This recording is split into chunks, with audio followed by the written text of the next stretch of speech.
Hola amigos, alumnos y amantes de la pintura. Quiero hablaros un poco del color de las sombras, porque todo lo que estoy viendo en internet no me satisface mucho, se queda todo a la mitad del camino. Todo es de manual de libro, cuando explican las sombras, siempre te dicen lo mismo, la sombra de un color está formada por el color propio en tono más oscuro, el azul y el complementario. Pero no es todo así, intervienen muchísimos más factores. Esto está condicionado a muchos más factores. No solamente interviene el complementario, el azul y el color en tono más oscuro. Eso es de manual de libros, de leer dos manuales y ya lo aprendes. No hace falta meterte en las redes para que te enseñen todo esto. Eso está condicionado, estos tres elementos que forman las sombras de cada cuerpo, de cada color iluminado, está condicionado por la composición cromática, por muchos factores, por la composición cromática que tú tengas en la paleta. Es decir, los primarios que tú elijas te darán unos complementarios u otros. El complementario de una paleta posiblemente en la otra ya no es ese, el complementario será su indirecto. Entonces eso hay que tener cuidado con eso. Está condicionado a la vez por el factor luz, su intensidad, la atmósfera, está condicionado por los efectos armónicos que produzca la luz sobre el conjunto. Y aparte estará condicionado por si ese objeto iluminado tiene a su alrededor áreas de silencio o no tiene áreas de silencio, o tiene áreas más complejas, más pobladas, y a la distancia que están esas áreas. O sea que todo está condicionado a otros factores, no simplemente se puede decir que la sombra está formada por el color propio en tono más oscuro, el azul y el complementario del color propio. Esto es de manual de libro. No hace falta meterse en internet para aprender todas esas cosas. Ya sabéis que las sombras es lo más importante en un cuadro, porque la luz está sugerida por la sombra. Y aparte de tonos y formas, en un cuadro encontramos luces y sombras. Luz y sombra. Vamos a hacer, antes de entrar en detalle, un pequeño recorrido para que tengáis, para poner un antecedente del color de las sombras. En el clasicismo, las sombras eran muy oscuras. Se empleaba mucho el negro. Aquella época del claro oscuro, de las sombras muy opacas, de la época del tenebrismo, aquellas sombras y aquellas luces tan intensas. Pero llegó en 1800 y a un pintor que no tenía negro, no le faltaba negro en la paleta, no lo tenía, pues se le ocurrió pintar con azul. Y abrió el paso, la puerta del impresionismo, y todo cambió, todo se revolucionó. Tuvieron la gran suerte estos pintores que coincidió su movimiento con la industrialización. Se crearon nuevos pigmentos que hicieron la paleta del pintor mucho más rica. Por ejemplo, hasta entonces se había empleado solamente el blanco de plomo. Ahora ya en 1815 se descubrió el blanco de titanio. 15 años más tarde, en 1830, se descubrió el blanco de cine, el mismo año que nació precisamente Pissarro. Y la paleta de los pintores se fue haciendo más rica y más luminosa. Además, estos pintores tuvieron la fortaleza de romper las reglas del dogma. Ya no tenían que hacer, ya la pintura no era tan purista, no era tan detallada. La pintura ya era más libre, más vigorosa, más suelta. Salieron a la calle a pintar porque ya la industria les puso el tubo de zinc, les puso la pintura en tubo. Ya no tenían que estar en el estudio con la moleta, moliendo la piedra del pigmento y echándole y aglutinándolo para comprar el color. Ya tenían el color el fabricado en tubo de zinc por la industrialización, y tuvieron la facilidad de salir a la calle y encima con una paleta muy amplia de colores muy luminosos. Hicieron la paleta mucho más luminosa.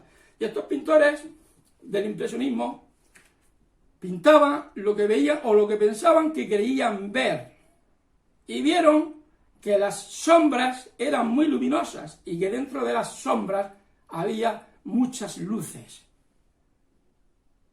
Lo cual quiere decir que las sombras tenían que ser lo más transparentes posible. Yo siempre he dicho que la sombra de un cuerpo tiene que ser lo más transparente posible, dejando siempre ver lo que hay debajo, tanto la sombra del modelo como la sombra proyectada.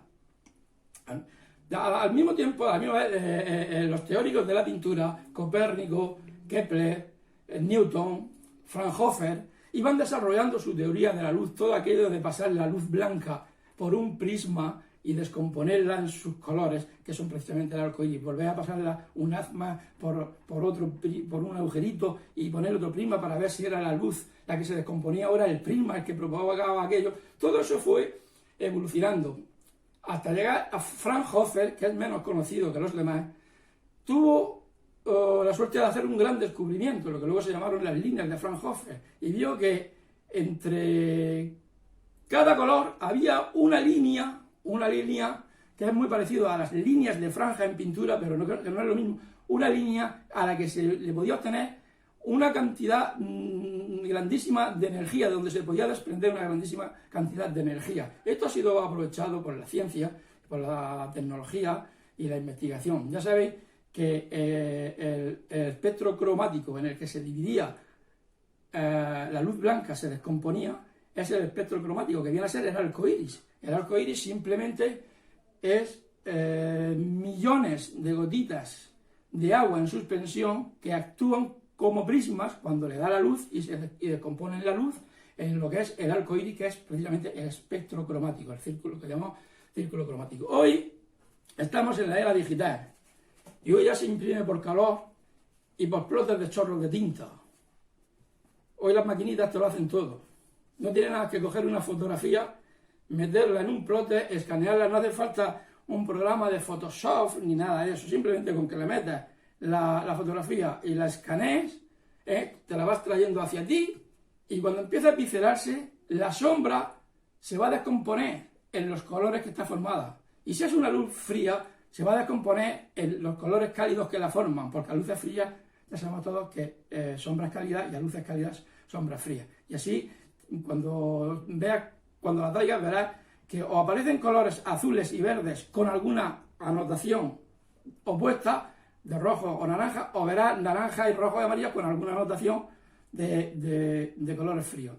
Y se cumplirá aquello de a luces cálidas, sombras frías y viceversa. Pero tampoco todo se queda ahí. Luego eso está condicionado a otros factores.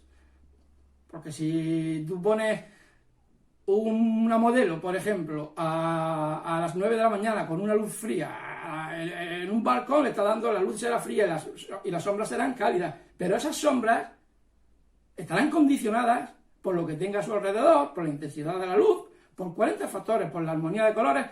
Hay muchas cosas que condicionan la sombra, no simplemente estarán colores cálidos, habrá muchos colores revoloteando por ahí por las sombras, para crear la sensación de profundidad. Nosotros no podemos, cuando pintamos, no podemos imitar la naturaleza.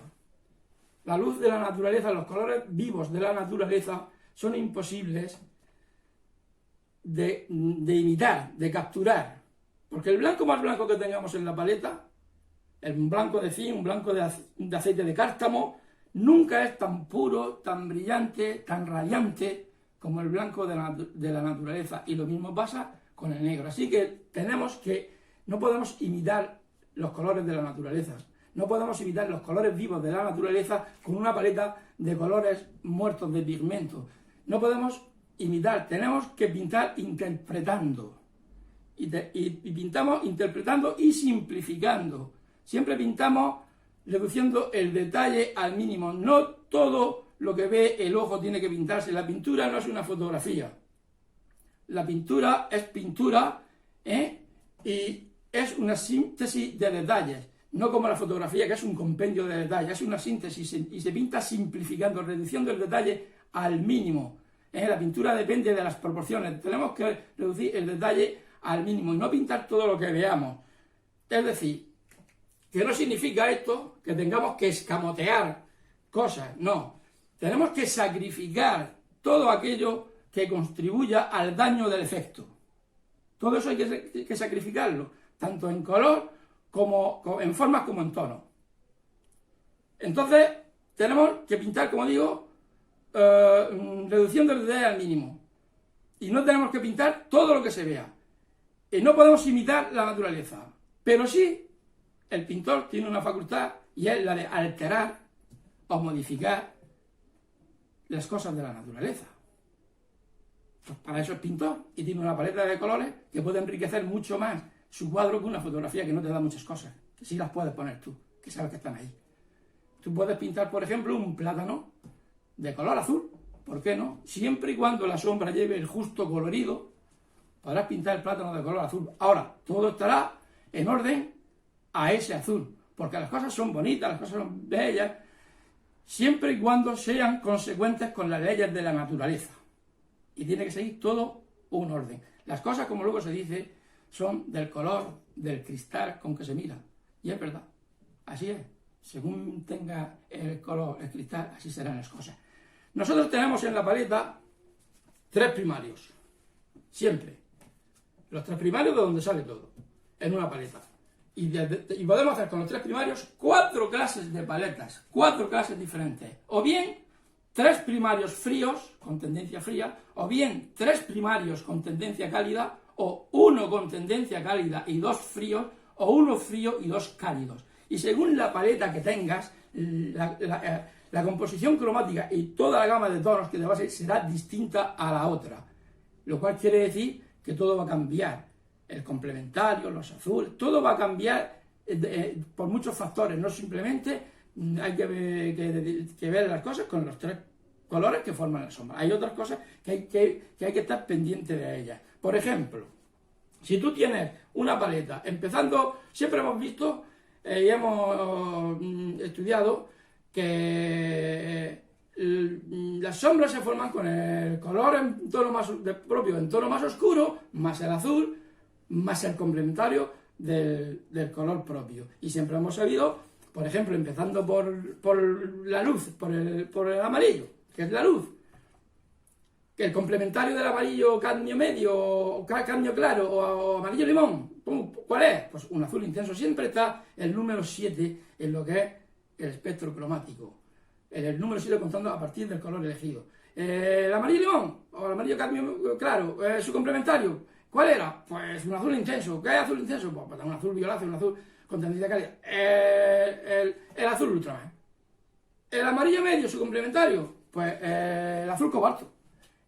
El naranja, su complementario, el azul cian. El rojo, su complementario, un azul verdoso o un verde azulado, un verde intenso. El carmín de Garanza, su complementario, un verde medio. El violeta o el rojo violáceo, su complementario, el verde amarillento o el amarillo verdoso. Y así lo vamos a ver. Pero ahora, amigo mío, hay que tener, eso es la teoría. Ahora cuando estemos pintando, hay que aplicar las condiciones y factores a los que se somete eso, que van a modificar muchas cosas de las sombras. Por ejemplo, si nosotros tenemos una paleta en donde tenemos como primarios el amarillo limón o el amarillo cadmio claro, que es un sulfuro de cadmio y zinc, tenemos el azul cian, que es talocenina de cobre, pero que lleva en su composición dióxido de titanio y óxido de zinc. El primario, por naturaleza. Podría ser el Prusia, pero al Prusia le faltan componentes que lo hacen que no sea primario. Y aquí el carmín de Garanza o púrpura, o el magenta en su lugar. El carmín de Garanza es una quinacridona pura, mientras que el magenta es quinacridona, pero con dióxido de titanio rutilo. Ya lo hace más grisáceo. Ya si coge uno u otro, la sombra luego al final te va a salir más grisácea con uno que con otro. Pero aquí en esta paleta que tenemos el amarillo, el azul y el carmín de Garanza aquí como primario, nos va a salir el rojo, que es un primario por naturaleza, aquí nos va a salir de secundario. Nos va a salir aquí de secundario. Y el naranja nos va a salir aquí de terciario.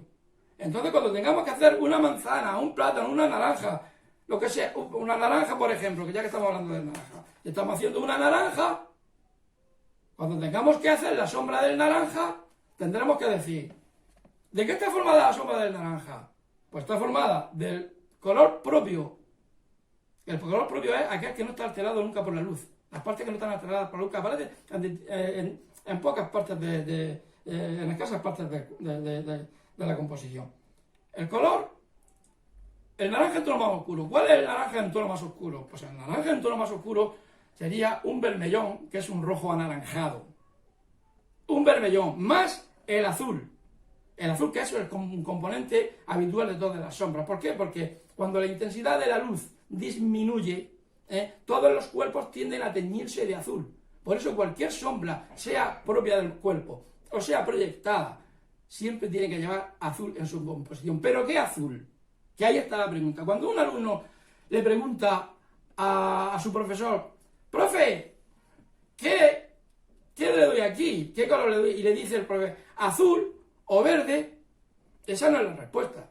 La respuesta es, ese verde es frío o es cálido, o ese azul es frío o es cálido, para utilizar el azul que necesita en ese momento. Y luego el complementario, por ejemplo, del naranja, cuando sale como terciario, es el azul ultramar, en este caso, el azul ultramar. Ya tenemos tres colores, ahora hablaremos del azul, explicaré un poco el azul que hay que emplear en cada momento. Aquí el complementario le saldría efectivamente el azul ultramar. Pero si ahora en vez de esta paleta, con estos primarios, tenemos esta, en donde el rojo, cambiamos el rojo, el púrpura por el rojo. Si tenemos aquí el rojo como primario, ya no como actuando como secundario en la paleta, un primario como el rojo, aquí el naranja nos saldrá de secundario, un sulfoseleniuro de cadmio y zinc. Y entonces tendrá su complementario en el azul cian, ya no es el azul ultramar en esta paleta, porque tiene que estar todo de acuerdo con las leyes de la pintura. Aquí no sale ya el azul ultramar, aquí tenemos que hacer su complementario con el azul cian. Y no es lo mismo hacer una sombra con el azul cian en la mezcla que con el azul ultramar, un azul frío, un azul que aleja, con un azul cálido, un azul que acerca.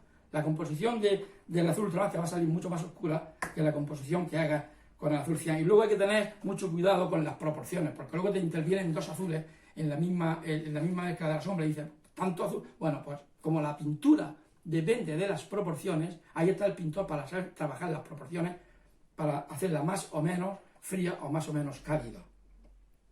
Luego tenemos, aparte de esto, el problema del azul. ¿Qué azul vamos a poner cuando tengamos que hacer la sombra de un cuerpo? Pues si la naranja, todos los cuadros tienen tres planos. El plano primero, segundo y tercero, o el plano más alejado, el plano medio, desde el primer término.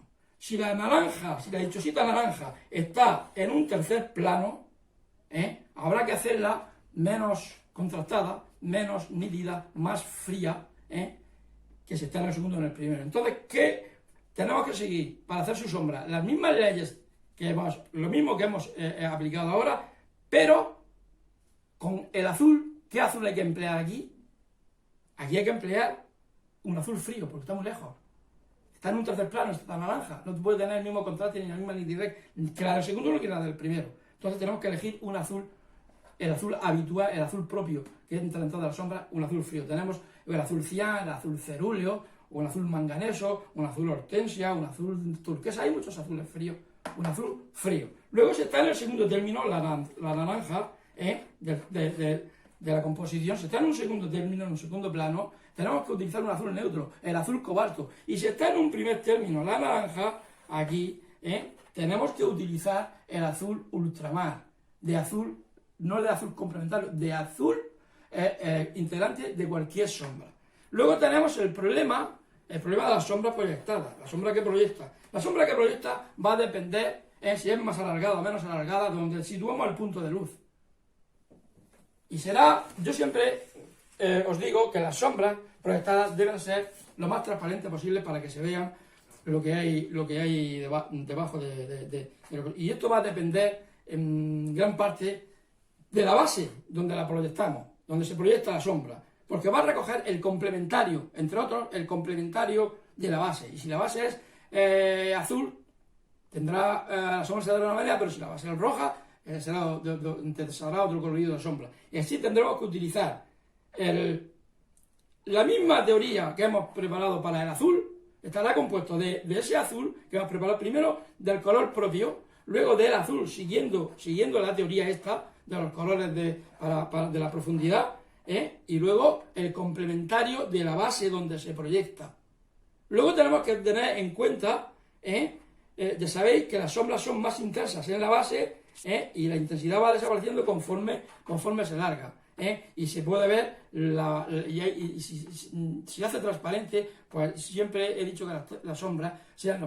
Siempre le he dicho a mis alumnos que las sombras las hagan lo más transparente posible. En las sombras estas que interviene, como digo, el color propio del cuerpo, como hemos dicho antes, el azul, que intervenga según la distancia que esté, y el complementario de la base donde se proyecta. Que sea más oscura o más intensa o menos intensa que la misma propia sombra, de modo dependerá de muchos factores. Pero también va a depender esta sombra, de que tenga la naranjita un área de silencio a su lado. Las áreas de silencio son áreas que los pintores dejan sueltas para que hagan contraste con otras áreas más pobladas. Pero si hay un área de silencio, la sombra seguirá los pasos que os he dicho, con la composición de los colores que os he dicho. Pero si la sombra tiene al lado de él, si este cuerpo tiene a su lado un pimiento, o una pera, o un plátano, habrá que fijarse en los efectos armónicos que ofrece la luz sobre el conjunto. Y entonces, cuando la luz dé al plátano, el plátano proyectará una sombra, una luz indirecta, un reflejo en lo que es la circunferencia. Ya sabéis que tenemos que pintar pensando en figuras geométricas. Esto es una circunferencia, todo está dentro de la circunferencia, el cono y el cilindro. La naranja es una esfera, es una circunferencia. Cuando la luz da en un objeto cuadrangular, se forman diferentes planos de luz y sombra, pero cuando da en un objeto redondo, se forma una transición gradual de luz a sombra, y ese paso hay que saber hacerlo muy bien para pasar de las medias tintas a la sombra por gradaciones. No se puede pasar de un paso brusco, por gradaciones. Entonces, cuando le dé la luz al platanito este que tenemos aquí, al lado de la naranja, el plátano proyectará una luz amarilla sobre la esfera, el borde de la esfera, y una luz aquí se reflejará aquí, el plátano reflejará en la base una luz amarilla que no formará parte de la sombra, de los colores que forman la sombra. Se tendrá que ver aparte, como un matiz aparte. Luego también tenemos colores muy buenos para hacer sombras proyectadas, como mezclándolo con otros colores, como por ejemplo el tierra de sombra natural, el tierra verde, que mezclándolos con otros colores podemos habituarlos muy bien al cuadro que tengamos, sabiéndolo matizar correctamente. De manera que las sombras no son tan fáciles de hacer ni de componer, basándonos simplemente en que están formadas por el color propio en tono más oscuro, el azul y el complementario. Tenemos que tener en cuenta muchos factores más. Así que espero que con esto se os haya aclarado un poco más el tema de las sombras, porque es muy importante, porque es prácticamente lo más importante en pintura. Porque los oscuros, las sombras no se pueden perder nunca, porque son los que nos llevan al final de la obra. Y siempre sabemos que una sombra poco intensa hará que las partes de luz tengan mucho más realce. De manera que espero que os haya aclarado un poco el tema este de las sombras, y si tenéis algún problema, alguna cosa que preguntar, yo no tengo ningún inconveniente en volver a hacer otro vídeo para contestaros. Así que a pintar y a disfrutar.